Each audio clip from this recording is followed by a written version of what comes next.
Hello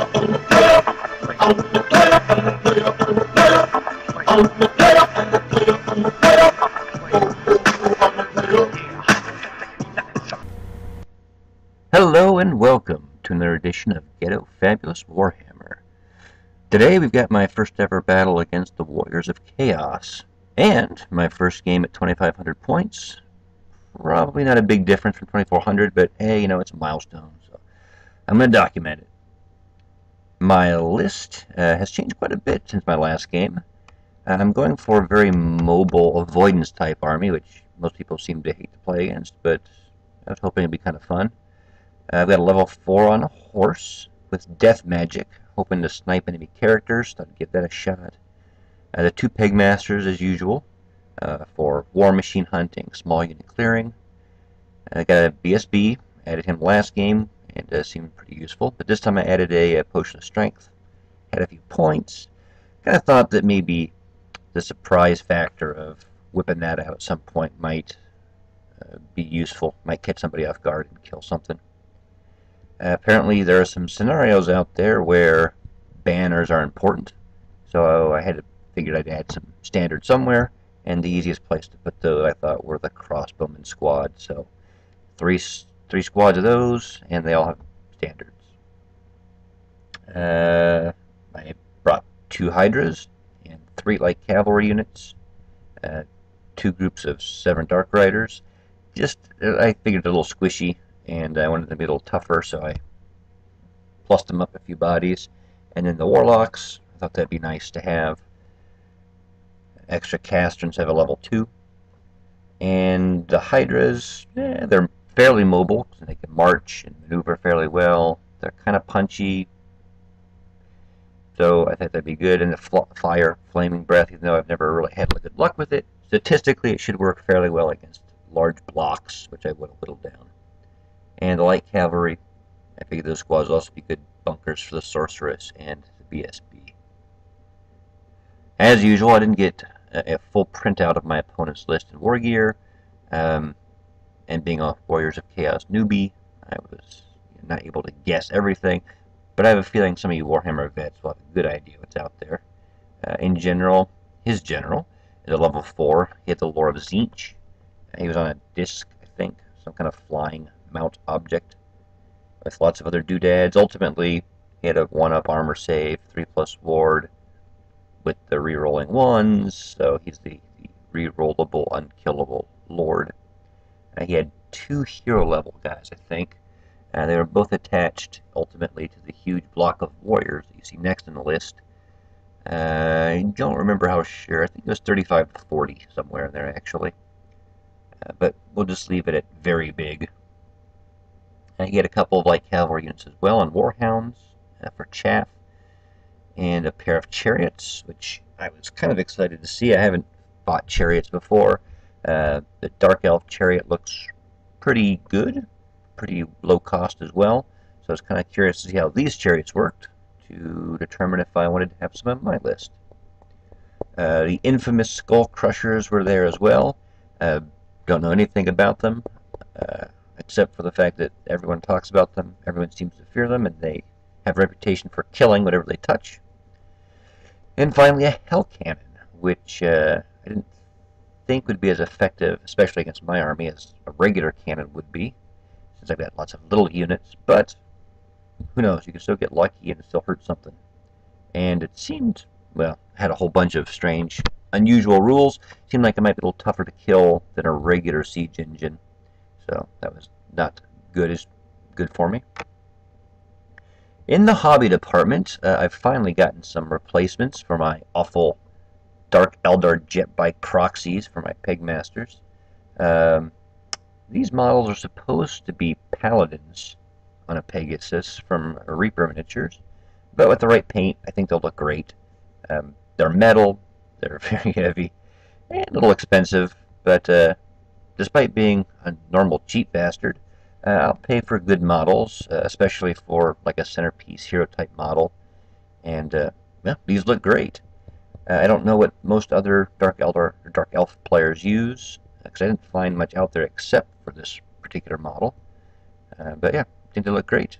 Come with different torsos, different heads, different weapon options. So it's the same model, but I was able to put 2 different riders on it, and I think they look fine. Well, not just fine, great. This battle, there won't be as many close-ups or detailed step-by-step photos. I was focusing doubly hard. I had a new list, and I was playing a new enemy army. And plus, we had talked about tournaments and things coming up, so I was trying to keep moving and see what kind of time frame I could play the game in. So, just for your knowledge. Anyway, it's a standard battle scenario, whatever it is, 12 inches in, across from each other. Again, just keeping it basic for now. You can see the deployment here on my left flank. The shades, the 2 squads of 5 shades, are still kind of in the middle of the board. I haven't deployed them yet, but they're going to infiltrate up along that left flank by his cannon, which is the first thing you see on my left, his right. The Hell Cannon in the back, the Hounds, and then the spear-wielding Marauder Cavalry unit, then the Gorebeast Chariot, and then finally you see the Skull Crushers there towards the middle. On my side, you can see all 4 bolt throwers, although a couple of them are a little tough to see, but they're all scattered through the middle to my left flank. Both Pegmasters are there on the left. I kind of figured they would be able to move forward and either threaten his cannon or the chariots. Got 7 Dark Riders with the BSB, and then behind them the Warlocks with the Sorceress. I stacked heavy on this flank to reduce the killing potential of his huge warrior block, which you'll see on the other flank. I figured I could shoot his chaff, use the Pegmasters to clear the cannon of the chariot, and then just sweep this flank and have a lot of freedom to maneuver. On my right, he had his regular chariot next to the Skull Crushers. The Wizard behind them, he hadn't quite placed it yet, he was still in the middle of deployment. His Warhounds there in the woods, and then the huge warrior block with the 2 heroes, and finally the flail-wielding Marauder Horseman. I'm a bit outgunned on this side with just 2 crossbow units, a Hydra, and 7 Dark Riders, but that's fine. As on the other side, I think I can clear his chaff. The Hydra can maybe countercharge his chariot, and the Warriors, and maybe the Skull Crushers, they can't afford to ignore the crossbowmen, but they won't get any points for them, and they'll end up way out of position from the bulk of my army if they go for them. At least that's the hope. I one roll for first turn and took it. As you can see, I started enveloping along the left flank, setting up shots to take out the Hounds and Horsemen. Anything I had left over would go towards the chariot or the cannon. Not too much movement on the right. Didn't have any desire to get to charge range, but I did want to shoot him up, so I just kind of inched forward a bit. Same deal. Target the Hounds and Horsemen. Just get the light stuff out of the way first, get some points, and then be free to move around. Magic went well. 10 dice to 7. So I was hoping to get something off. Unfortunately, Death has a pretty limited range. I had a Soulblight, Caress, Fate, and Purple Sun, so I didn't get much off. This is actually the end of the shooting phase, where I cleared out the dogs and killed a pair of horsemen. I failed to do anything against the chariot, despite shooting at it as much as I could. On the right, I took out the other squad of horsemen. The crossbowmen didn't get to really contribute. They didn't want to move them forward to help let the enemy assault me any earlier. On the bottom of his one, he moved his horsemen up, lined the chariot up to nail whatever charged them. Probably the right plan against most people, but I didn't have any desire to engage anything in melee. So I think this really just bought me another turn of shooting, because I wasn't going to charge and overrun into his chariot's arc. On the right, just a general advance. His wizard led the way, blocking his crusher from charging, but he did it on purpose, he knew, so I'm guessing he was okay with it. Maybe he'd hoped I'd charge my Hydra into them. Thought he could take them, or thought he was going to be out of range for charges next turn. I'm not sure. He was still tentative, I thought, with some of his moves, like the Hounds and the Chariot. But again, I think he was hoping I'd advance so he could get the charge on me, or have my Hydra fail a long charge at them. The tower in the center there was considered impassable terrain. Magic came up 6 to 5, so hopefully he wouldn't get much off against me. In fact, I think he rolled pretty poorly for Glean Magic on my Warlocks, so I was able to dispel most of the rest of his phase. In the shooting phase, his cannon misfired and ate 2 crewmen, which was good. Top of 2, and I continued my envelopment along the left. I wasn't sure how tough the cannon would be to shoot up, but with the 2 squads of shades without any other targets, I was going to find out. I thought it would take a while, though. I redirected the Pegmasters to cover where I thought the chariot might end up, as well as possibly the Skull Crushers. I wasn't 100% sure they could take the Skull Crushers, but I figured if I whittle them down with some shooting or magic, it might be possible. Along the right flank, you can see I moved my Warlocks out of the Crusher's arc, moved the Hydra back and away from the Warriors and Chariot, and I run the Dark Riders up along the flank to start harassing. Again, no thought of taking out the Warrior block, just gunning for everything else. 7 to 5 for the magic phase, and I end up killing a Skull Crusher with something from Death Magic. He had a champion, I believe, I took out. I don't know if it was Caress or what, but killed him with something. Shooting cleared out the horsemen, and I put a couple wounds, well, 1 or 2 wounds on the chariot there. Another 2 or so on the cannon. The shades, because their ballistic skill, generate a lot of hits, so I didn't have too much difficulty getting a couple 6s in there, and I think he had an armor save and a ward save, just flubbed them both. And the cannon's maw there makes a convenient die holder. Thought it was kind of neat. I also shot up the dogs on the right flank. There was 1 left, but he broke and eventually ran off the table. Things are getting a little fast and furious at this point, so game pictures are going to be a little more, even more scarce, disjointed. This is the beginning of his movement and my shooting, because I didn't hurt the wizard at all there. His wizard jumped up next to my bolt thrower, right on the left of it there. He considered charging it, but I think he wanted to be free to use his magic and hopefully kill more that way than just a 70-point bolt thrower. His chariots both moved up, I think deciding to force the issue instead of sitting back and getting shot. And the Skull Crushers roll around the ruins there, just face my Warlocks. And the Warriors march onward on the right flank, now within easy charge range of the Bowmen. Another poor magic phase for him, 3 to 2 dice after channels. And his poor cannon fails again, eating the last dwarf crewman. He's actually, I think, a little happy about that. He wanted it to run free and start trying to run over my shades. Top of 3, and my 2 Pegmasters charge his Skull Crushers. Mr. Lance there with the Cloak of Twilight scored 2 wounds, which, with D3 from the cloak, became, with a little luck, 3 wounds each. No other wounds were inflicted, but he ended up doing 6 wounds and killing 2 of them. So they broke and ran. That meant their standard had to die as well, which is great. The 2 Pegmasters wipe out the unit and reform, facing random directions, just trying to anticipate where the enemy wizard might end up, and hopefully counter or charging him. On the right, the Dark Riders continue to roll around the flank. Shooting kills the regular chariot, and my Flame Breath, reduced to strength 2 from the blasted standard, does nothing. Again, fail for the Hydra's Breath. Again, not really his fault in this case with strength 2, but never seems to work out for me. On the left, shooting clears off the cannon, and may have done a wound or 2 to the chariot. A lot of shooting went to the wizard as well, but he's proving quite resilient, living up to the name of the unkillable wizard, sorcerer, or whatever.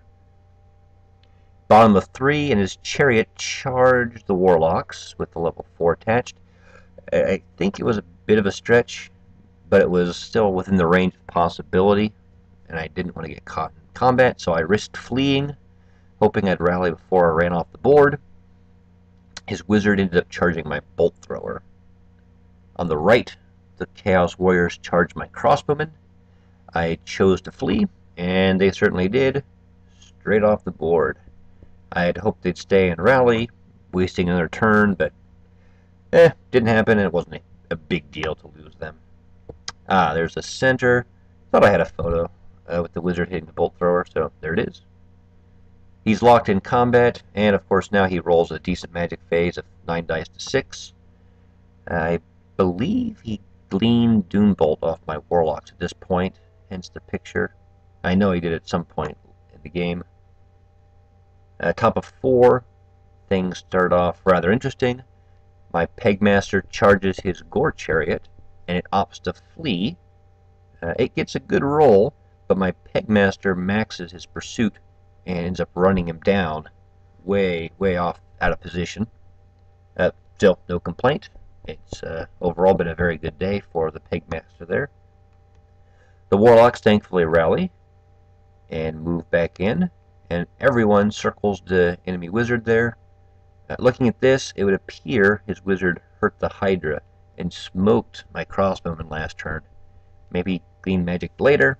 I don't know, like I said, he stole Doombolt at some point, and with some of his other spells, like, I don't know, he had Blue Flame maybe. I don't know the Zine spells, but yes, he did some damage, appears. Anyway, I had a bit of advantage in the magic phase this turn, but again, I only got a wound through on his wizard at best. I hate that guy. I hate that guy. I think my opponent said he cost me around 550 points. Something ridiculous. So, I guess it's only fair that he's not a pushover. If you look up there, you can see I forgot to move my Dark Riders. So, no change in the right flank. Not that they're not at risk or anything, which is why one of the reasons I forgot to move them, but it'd be nice to move them over to help out with the rest of the battle. Yes, there's the yellow die. So, this is the first time I've managed to hurt the Sorcerer. Turn 4. At the bottom of 4, the Warriors reform to face the center, and his wizard jumps up to my left, to the left of the ruins, to unleash some magic. 6 dice to 4 for the phase, and he blasterates the Dark Rider and injures the BSB. While things have been going great up until this point, it looks like it'll be tough to finish him off, and he's going to have a fairly easy time nuking my little units from now on. Top of 5, I don't feel like I have any good options. I can face my units all around, try to remove his movement options from the flying sorcerer there, and keep my bolt thrower lanes open, and run the warlocks around. Now that the BSB is joined as well, try to death magic the wizard, but I mean that's it. It's throwing everything I have at the unkillable guy and just hoping I get lucky and take him out. And there we are, facing all over the place. I got the crossbowmen moving away from the warriors as well to conserve points. Not an overwhelming magic phase for me. 5 dice to 4. Between shooting and magic, though, I whittle him down to 1 wound. Bottom of 5, and it looks like there was a safe spot for him to run to, which realistically it's pretty much impossible to contain him if he wants to move and stay away, despite facing everywhere I can. I think the Chaos Warriors marched forward. The crossbowmen were too far, but now the bolt thrower is definitely in range, so he'll definitely have something to kill. He may also have hoped that the Hydra would charge. Strong magic phase, 7 dice to 4. I'm not sure what else he got off, but eventually he did get Infernal Gateway off on the Warlock squad and scored 9 Strength 9 hits, which killed everyone but the Sorceress, who only had 1 wound left. So, it's the last turn, top of 6, and I have a feeling it's going to come down to me killing the Wizard, or Sorcerer, again, whatever he is, or he's going to kill me. I do manage to run the Dark Rider squad, the last one, over to give her some cover in case the whole army fails at killing him. And at this point, it's been about 3 turns of most of my army trying to shoot this guy. Everyone else just runs to limit his killing options. Right flank, run! And we do it. I believe I irresistibly cast Fate of Buna. Ward save, I took a hit from the miscast, but Ward saved it and killed him in a very close finale. He would have charged and killed my bolt thrower, but with the wizard dead, I had the points to win. In fact, just using guesstimate math here, if I hadn't killed his wizard, and the wizard had killed my Dark Riders and my level 4, I'd only have killed about 1,050 points of his, and he'd have killed about 1,150 of mine to win, again, roughly by about 100 points. As it was, that one final wound gave me about 1,600 points and reduced him to about 850 of my stuff killed. So there's a lot to digest after this fight. Overall, very pleased with how the army functioned. Every unit had a role, and most have a little versatility to improvise as needed. And with mobility, spreading out my static elements, it helped minimize the effectiveness of large, unkillable enemy blocks. It was, however, very frustrating, I'm sure, for my opponent. And it was very tense for me, as I really had to think ahead on movement, counter-movement, angles, etc.